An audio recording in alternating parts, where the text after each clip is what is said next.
চাচা আবু তালেব নবী সাল্লাল্লাহু আলাইহি ওয়াসাল্লামকে যে সাপোর্টটা দিয়েছেন, এই সাপোর্টটা আমরা সবাই মিলেও এখনো দিতে পারি নাই।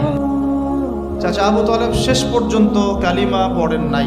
আমরা চাচা আবু তালেব সম্পর্কে অনেক সময় আলোচনা করি, কিন্তু তার চাচির কথা ভুলে যায়। তার চাচির নাম ছিল ফাতিমা। কি নাম ছিল? এই নামে তিনি তার মেয়ের নাম রেখেছেন। এই ফাতিমা, তার চাচি, নবী সাল্লাল্লাহু আলাইহি ওয়াসাল্লামকে আলাদা করে ডেকে খাওয়াতেন, মহব্বত করতেন। তিনি কিন্তু তার সন্তান না, অন্য কারো সন্তান। একজন মেয়ের পক্ষে অন্যের সন্তান মানুষ করা চারটাখানি কথা না। সতীনের সন্তানই সহ্য করতে পারে না, আর অন্য মানুষের সন্তান নিজের মতো করে মানুষ করা একটা মেয়ের পক্ষে এত সহজও না।